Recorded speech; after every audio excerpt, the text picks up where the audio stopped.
안녕하세요. 신동명 노무사입니다. 이번 주제는 직원 채용 시 주의할 점에 대해서 살펴보도록 하겠습니다. 인사관리에 보면 분야가 되게 많이 있습니다. 임금도 있고, 근로시간도 있고, 퇴직관리도 있고, 해고도 있고, 여러 가지가 있잖아요. 근데 제가 시간이 가면 갈수록 가장 중요하다고 생각되는 부분은 채용입니다. 인사관리의 시작이 사실은 사람을 뽑는 건데, 뽑은 사람에 대해서 잘 관리하는 것도 사실은 굉장히 중요한데요. 뽑을 때가 제일 중요한 것 같아요. 그래서 좋은 사람을 잘 선별해서 뽑으시면 인사관리에서 크게 부담이 없는데, 아무리 인사 시스템이 좋다고 하더라도 조금 잘못된 분, 우리 회사랑 맞지 않는 분을 뽑게 되면 그거를 치유하고 관리하는 게 정말 힘듭니다. 그래서 채용할 때 정말 많은 노력을 해야 된다는 생각을 최근에 굉장히 많이 합니다. 사장님들이랑도 얘기를 해보면 잘못된 채용 하나 때문에 스트레스 받는 경우를 너무 많이 있다, 이런 얘기들을 많이 하시거든요. 최근에는 기사에도 많이 나오지만 채용을 해서 일을 하려고 목적으로 회사를 들어오는 게 아니고 일단 채용이 된 다음에 소위 말해서 삥 뜯으려고 협박하고 너 법 이거 안 지키지 않았냐 이런 식으로 해서 협박하려고 취업을 하시는 어떻게 보면 위장 취업 같이 목적 자체가 그런 목적으로 입사를 하시는 분들도 있고요. 일부러 해고를 당한다거나 이렇게 해가지고 금전을 목적으로 채용을 되는 경우들도 있기 때문에 신경을 많이 써야 되는 주제라고 생각을 합니다. 제가 이제 오늘 준비한 내용은 이 책을 기반으로 했습니다. 이 책은 제가 쓴 책이기 때문에 저작권이랑 전혀 상관이 없어서 제가 마음 편하게 인용을 많이 할 수가 있습니다. 일단 제가 이 파트에도 썼는데 머릿말에 이런 말이 있어요. 직원 채용은 중요한 쇼핑이다. 가령 한 직원이 정년퇴직할 때까지 10억 원을 받는다고 치자. 그렇다면 회사에서 한 직원을 채용한다는 것은 당연히 10억 원짜리 물건을 사는 셈이 된다. 이것은 상당한 고가이기 때문에 함부로 살 수 있는 것이 아니다. 전 소니 회장 모리타 아키오 회장이 이렇게 말씀을 했대요.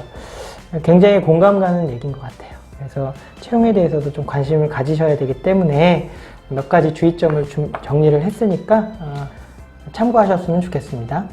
첫 번째로는 기본적으로 회사 내에 채용 관련된 어떤 인재상은 하나 있으셔야 될 것 같아요. 거창하게 LG, 삼성 이런 얘기를 말씀드리는 게 아니고요. 최소한 우리 회사의 영업팀, 우리 회사의 관리팀은 최소한 이런 덕목, 이런 능력이 필요하다는 체크리스트 정도를 갖고 그걸 가지고 면접을 보거나 이렇게 활용을 하셨으면 좋겠습니다. 승진할 때 쓰실 수도 있는 거죠. 어쨌든 채용을 할 때 딱 보니까 감이 좋아 이런 식으로 뽑는 게 아니고요. 어쨌든 최소한의 우리 회사에 걸맞는, 우리 업무에 걸맞는 최소한의 것들은 정리가 되어 있는 바탕에서 채용이 시작이 돼야 된다고 생각을 합니다.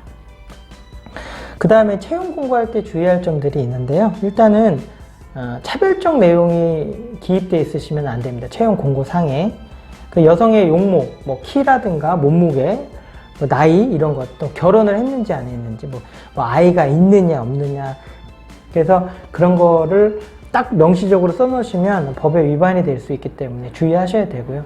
사실 내부적인 기준으로 해서 서류 검토하실 때 반영하시면 되는 건데 채용 공고상에서 그거를 딱 해놓으시면 그 자체가 문제가 될 수 있으니까 주의하셔야 되고요. 또 하나 이제 실수하시는 게 뭐냐면 우리는 사실은 계약직으로 했다가 정규직으로 전환을 하는 거죠. 그래서 수습이든 어쨌든 계약 기간을 거쳐서 이거에 대해서 판단을 해서 정규직으로 전환하는데 공고상에는 그냥 정규직이라고 올려놓으시게 되면 채용 공고상엔 정규직인데 왜 저를 수습 안 됐다고 해고를 하시냐, 아니 나 계약직이었냐, 취업 사기 아니냐, 이렇게 되실 수가 있습니다. 그래서 만약에 계약직으로 뽑으셔서 판단을 하고 정규직 전환할 거라고 하면 계약직 평가 후 정규직 전환, 수습 평가 후 정규직 전환 이렇게 명확하게 써놓으시고 그에 따라서 하셔야 되는 거지, 그냥 공고에 정규직이라고 써놓고 쌍계를 해보고 당신은 우리가 안 맞는데 안 됩니다 이렇게 하시게 되면 분쟁이 될 수 있다는 거 주의하셔야 되고요. 그 다음에 입사지원서 관리 부분이 있습니다. 요즘은 그렇지는 않으실 거라고 생각이 되는데, 주민번호 같은 거를 입사지원서에다가 요구하시는 경우가 있어요. 사실은 주민번호가 필요는 없잖아요. 생년월일 정도만 가지고 충분할 수 있는 거기 때문에 주민번호를 요구하시면 안 되고요. 그 다음에 이제 기본적으로 최소한의 정보만 받으시면 될 것 같아요. 일단은 입사 지원을 할 때는요. 그리고 일단 과다한 서류를 요구하면 하다가 이렇게 서류를 많이 내라고 그래. 그냥 나 입사 안 해. 지원 안 해. 이렇게 될 수도 있어서 좀 편하게 입사 지원을 하고 서류 통과하고 면접 과정에서 좀 필터링 하실 수 있도록 입사 지원 서류는 좀 간편하게 하시는 게 전 좋다고 생각을 하고요. 이력서를 받을 때도 주민번호라든가 가족의 무슨 재산 상황이라든가 이런 거를 받으면 안 되거든요. 그래서 표준 이력서를 좀 활용해서 거기서 약간 응용을 해서 쓰시는 게 좋을 것 같습니다. 표준 이력서는 채용 절차법이라는 법이 있는데 거기서 좀 제한을 하고 있는 표준 이력서가 있습니다. 표준 근로계약서처럼. 그거를 제가 댓글이랑 설명란에다 올려놓을 테니까요. 그걸 좀 다운 받으셔가지고 우리 이력서랑 비교를 하셔서 좀 활용을 하셨으면 좋겠습니다.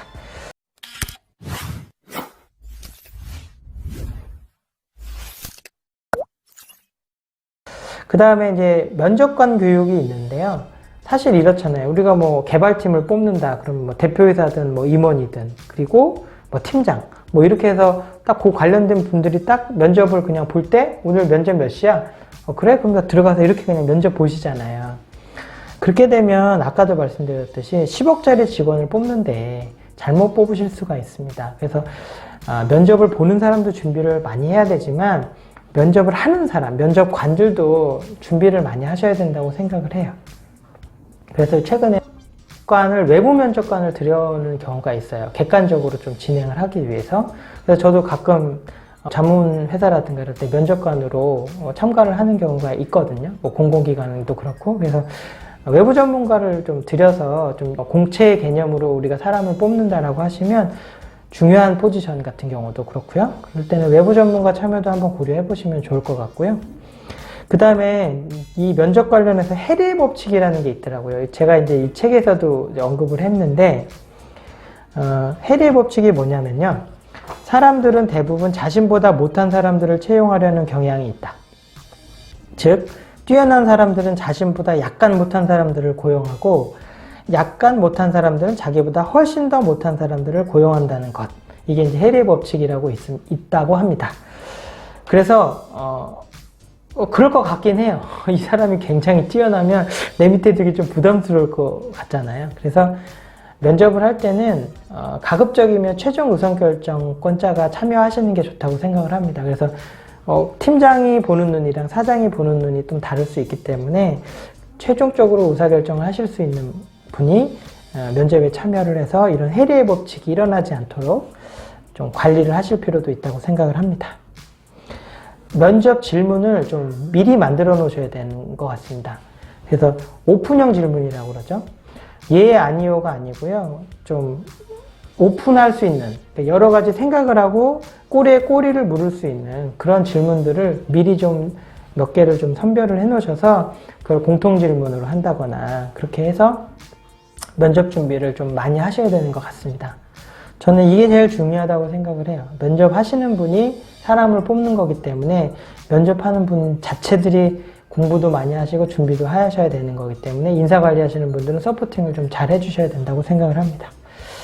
이제 면접을 보면 합격자도 있고 불합격자가 있을 수도 있는데요. 불합격자 같은 경우에는 보통은 불합격에 대한 통보를 잘 하지는 않으시잖아요. 근데 저는 개인적으로는 불합격 통보는 해주셔야 된다고 생각을 합니다. 그게 예의라고 생각을 합니다. 그분이 우리 회사에 대해서 나쁜 얘기를 하실 수도 있고 떨어졌지만 좋은 감정을 가지고 다음에 또 우리가 요청할 수도 있잖아요. 입사를. 여러 가지 목적으로 채용이 안 되시는 분들도 우리 회사의 이미지가 나쁘지 않게 관리가 되면 좋기 때문에 채용 탈락자분들한테도 최소한의 노력, 통지라든가 그 다음에 제출했던 서류 같은 경우는 폐기를 정확하게 했다는 걸 안내를 해드린다거나 이런 최소한 성의를 보여주시는 게 저는 좋다고 생각을 합니다. 최소한 면접에 왔던 분들한테는 최소한 그렇게 해주셔야 된다고 생각을 하고요. 이제 마지막으로 이제 채용 취소가 있는데, 채용을 하기로 했어요. 그래서 한 달 있다가 입사를 하는데 그 한 달 사이에 어떤 문제가 생겨서 채용을 취소를 하게 되는 거예요.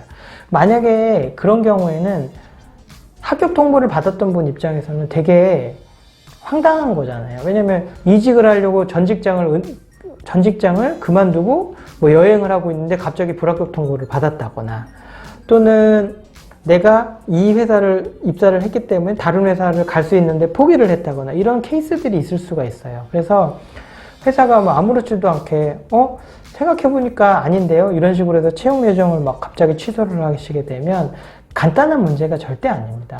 굉장히 큰 문제가 될 수 있기 때문에 신중히 통보를 하셔야 됩니다. 그리고 통보하시고 실제 입사하는 기간이 너무 길면 그 사이에 또 무슨 문제가 생길 수 있기 때문에 그 기간은 가급적이면 그분이 요청하는 거 아니시면 좀 짧은 게 좋을 것 같고요. 그 다음에 만약에 채용 예정을 어쩔 수 없는 상황에서 취소를 하시게 된다 그러면 정말 크게 한테 양해를 구하셔야 됩니다. 그리고 적절한 보상을 해주셔야 되는데, 그게 금전적이든 아니면 다음에 채용 기회를 주시든 하여튼 어떤 경우든 그분이 문제 삼지 않도록, 또는 너무 서운하지 않도록, 피해가 없으시도록 보상을 하셔야 되는 거고요. 만약에 그렇지 않으시면 법적으로 일종의 해고에 해당이 될 수 있어요. 그래서 우리는 취소했지만 아니 나는 입사를 계속 할 거다, 니네가 그렇게 하면 나 해고당한 거다, 그렇게 되면 실제 우리가 통보했던 입사일부터 임금이 발생할 수도 있고, 어쨌든 복잡한 문제가 발생할 수가 있습니다. 채용 예정의 취소 같은 경우에는. 그래서 채용 결정을 하고 통보를 한 상태에서는 그걸 취소하는 거에 대해서는 상당한 주의가 필요하고, 어쩔 수 없는 상황이라고 하면 양해를 구하셔야 되고 적절한 보상을 하셔야 됩니다. 오늘은 직원 채용 관련해서 주의할 점에 대해서 간단히 살펴봤습니다. 감사합니다.